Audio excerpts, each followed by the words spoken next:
Welcome to யாவரும் கேளீர். நான் உங்க பத்ரி பேசுறேன். நேற்றைக்கு காங்கிரஸ் தலைவர் ராகுல் காந்தி அவர்களுடைய பிறந்த நாள். அதுக்காக மக்கள் நீதி மய்யம் தலைவர் நாடாளுமன்ற உறுப்பினர் கமலஹாசன் அவர்கள் வாழ்த்து தெரிவித்திருந்தாரு.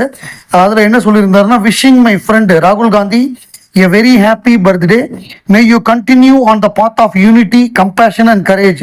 It is the same quite resolve and steel அப்படின்னு சொல்லி அவருக்கு ஒரு வாழ்த்து போட்டிருந்தாரு. குறிப்பா ராகுல் காந்தியோட பாரத் ஜோடோ யாத்ரா, அது 100வது நாள், அந்த 100 பாத யாத்ரா, அது 100வது நாள் கம்ப்ளீட் ஆகும் பொழுது அவரோடு சேர்ந்து நடந்தவர் கமலஹாசன் அந்த கூட்டத்திலையும் கலந்துக்கிட்டு பேசினாரு.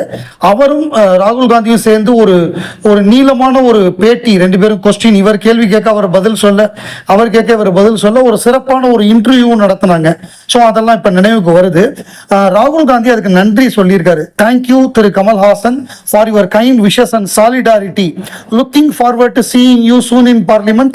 Your voice will be a powerful one அப்படின்னு சொல்லியிருக்காரு. உங்கள் குரல் ரொம்ப சக்தி மிகுந்ததாக ஒலிக்கட்டும் அப்படின்னு சொல்லியிருக்காரு. நிச்சயமாக தமிழகத்தின் சார்பாக, தமிழ்நாடு மட்டுமல்ல இந்தியா முழுக்கவே ஒடுக்குமுறைக்கு எதிரான குரலாக கமலஹாசனுடைய குரல் பார்லிமெண்ட்ல ஒலிக்கும் அப்படிங்கிறதுல சந்தேகமே வேண்டாம். டாலரன்ஸ் ரொம்ப கம்மியா இருக்கக்கூடிய காலகட்டம், சகிப்புத்தன்மை ரொம்ப கம்மியா இருக்கு.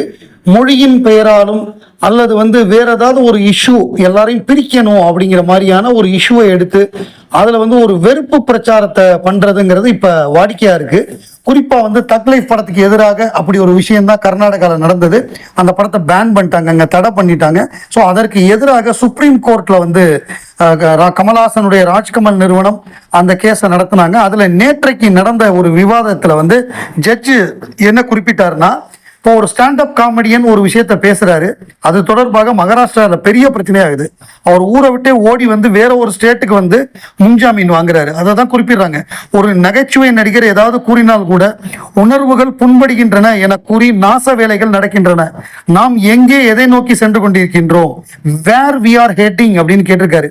நாளை இதே போன்று ஒரு நாடகத்துக்கு எதிராகவோ கவிதைக்கு எதிராகவோ கும்பல்கள் மிரட்டல்கள் விடுக்கக்கூடும். இதனை அனுமதிக்க கூடாது. தக் லைஃப் திரைப்படத்தை வெளியிடுவதற்கு கர்நாடக அரசு முழு பாதுகாப்பை அளிக்க வேண்டும். வன்முறைகள் ஏற்பட்டால் அரசு அடக்க வேண்டும், கடுமையான நடவடிக்கை எடுக்க வேண்டும். குறிப்பாக படம் திரையிடப்படுவதற்கு யாரேனும் தடையாக இருந்தால் அவர்கள் மீது கிரிமினல் வழக்குகள் மற்றும் சிவில் வழக்குகளை பதிவு செய்ய வேண்டும். தக் லைஃப் படத்திற்கு கர்நாடகாவில் தடை விதிக்கப்பட்டதற்கு எதிரான வழக்கில் உச்சநீதிமன்றம் உத்தரவு. இது ஒரு நியாயமான உத்தரவு. அதாவது ஒரு கட்ட பஞ்சாயத்து நடத்தக்கூடாது, சட்டத்தின் ஆட்சி நடக்கணும். யாரோ ஒரு சின்ன குரூப், ஒரு ஃப்ரிஞ்சு குரூப் இந்த படம் ரிலீஸ் பண்ணலாம், இது பண்ணக்கூடாதுன்னு அவங்க முடிவு பண்ணக்கூடாது.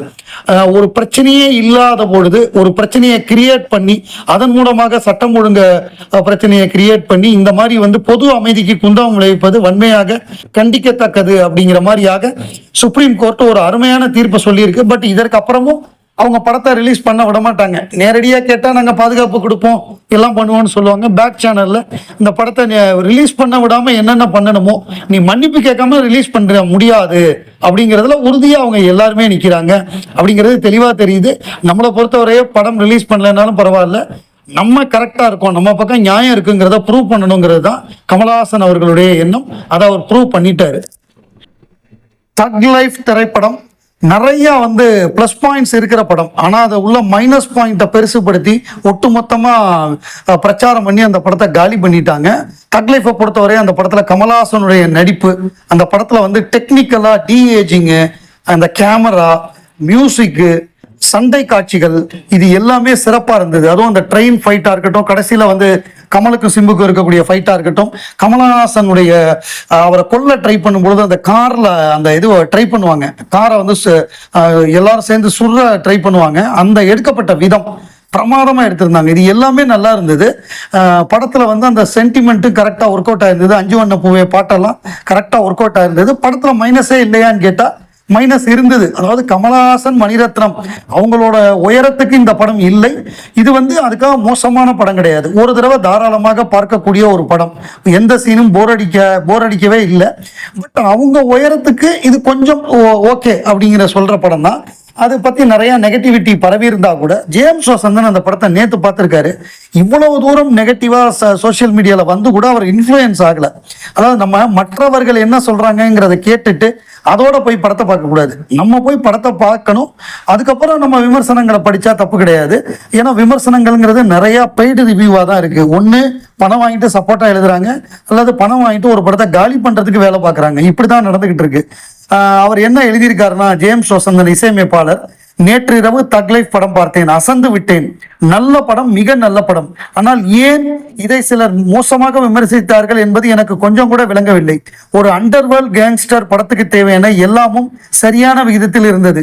இதுவே இங்கிலீஷ் மொழியில் ஹாலிவுட் நடிகர்கள் நடித்திருந்தால் ரசித்து பாராட்டி இருப்போம், அல்லது ரசித்தது போல நடித்திருப்போம். ஒரு நல்ல படத்தின் அத்தனை அம்சங்களும் உயர்தரத்தில் இருந்தன.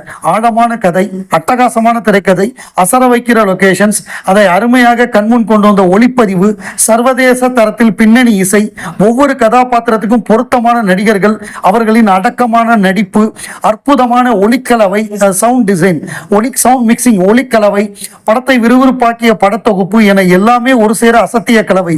ஒரு காட்சி கூட சலிப்பை ஏற்படுத்தவில்லை என்பது வியப்பு. முடிவை பல விதத்தில் சிந்தித்து பார்த்தேன். சிம்புவின் கதாபாத்திரம் இறக்காமல் கமல் கதாபாத்திரம் இறந்திருந்தால் எப்படி இருக்கும்? இரு கதாபாத்திரங்களும் இறந்து நாசர் கதாபாத்திரம் நிலைத்து நின்றால் எப்படி இருக்கும்? எப்படி வேண்டுமானாலும் இருந்திருக்கலாம். ஆனால் படத்தின் சிறப்புக்கும் அதற்கும் தொடர்பில்லை. வெவ்வேறு உணர்வுகளோடு வெளியேறி இருப்போம், அவ்வளவுதான். இதுவரை இந்த படத்தை பார்த்தவர்கள், பார்க்காதவர்கள் போய் பாருங்கள். சமூக ஊடகங்கள் அரசியலையும் கலையையும் போட்டு குழப்பிக் கொள்கிற மலிவான காலகட்டத்தின் சித்து விளையாட்டுகளில் சிக்கிக் கொள்ளாதீர்கள். மணிரத்னமும் கமல்ஹாசனும் ரகுமானும் ரவி கே சந்திரனும் இந்தியாவுக்கு கிடைத்த வரங்கள் அப்படின்னு ரொம்ப அருமையா எழுதியிருக்காரு. இதுல எனக்கு ஒரே ஒரு வேறுபாடு தான். சிம்புக்கு பதிலாக கமல்ஹாசன் இறக்குற மாதிரி காட்சி வச்சிருந்தா, அவர் எனக்கும் எமனுக்கும் நிறைய இந்த மாதிரி வந்துகிட்டு இருக்கு, இது தொடர்ந்து நடந்துகிட்டு இருக்கு, நான் அதை மீறி ஜெயிச்சுக்கிட்டு இருக்கேன் அப்படின்னு சொல்றாருல, அந்த கான்செப்ட் அது ஒர்க் அவுட் ஆயிருக்காரு. கமல் உயிரோட இருக்கிறது தான் கரெக்டான முடிவு, சிம்பு இறந்தது தான் கரெக்டான முடிவு. ஸோ இதுல எந்தவித குழப்பமும் இல்லை. இது ஒண்ணுதான் எனக்கு அவருக்கு வேறுபாடு. நவாசுதீன் சித்திகி இந்தியாவில் one of the best actors. Kamal Haasan இந்தியாவில் சிறந்த 3 நடிகர்கள்ல யங் ஆக்டர்ஸ்ல அவருக்கு பிடித்த நடிகர்னு சொல்லியிருந்தாரு. ஃபகத் ஃபாசில், நவாசுதீன் சித்திகி, சஷாங்க் அரோரா, அந்த 3 பேரை குறிப்பிட்டு சொல்லியிருந்தாரு. அதுவும் கேங்ஸ் ஆஃப் வாசிப்பூர்லாம் பிரமாதமா நடிச்சிருப்பாரு. கமலஹாசனுக்கு ஹிந்தி டயலாக் கோச்சா அபைல இருந்தாரு. ஆலவந்தானுடைய ஹிந்தி தான் அபை, அதுல இருந்தாரு. ஹேராம்ல நடிச்சாரு. அவர் நடித்த கதாபாத்திரம் நீளம் காரணமாக கட் பண்ணிட்டாங்க. அது அவருக்கு ரொம்ப வருத்தம். கமல் சாரோட நடிச்சது வல்லையே அப்படின்னு. அவரை பொறுத்தவரையே அவர் இப்ப லேட்டஸ்ட் பேட்டியில எனக்கு கமல் சாருடைய நடிப்பு ரொம்ப பிடிக்கும். என்ன காரணம் அப்படின்னா, நான் ஒரு முறை அவர்கிட்ட துக்ளக் ஸ்பீச் நடிச்சு காமிச்சேன்.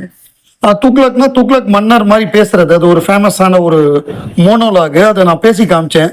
அதை 10 விதமா பேச சொன்னாரு என்கிட்ட. அவர் எனக்கு டாஸ்க் கொடுத்தாரு, 10 விதமா இதை பேசணும். இப்போ ஒரு தடவை ஒரு விதமா பேசியிருக்கேன், இதே மாதிரி 10 டிஃப்ரெண்ட் டைப்ஸ்ல பேசுன்னு சொன்ன உடனே நான் ட்ரை பண்ணேன். 2-3 விதமா நான் பேசினேன். அதுக்கு மேல என்னால வரல.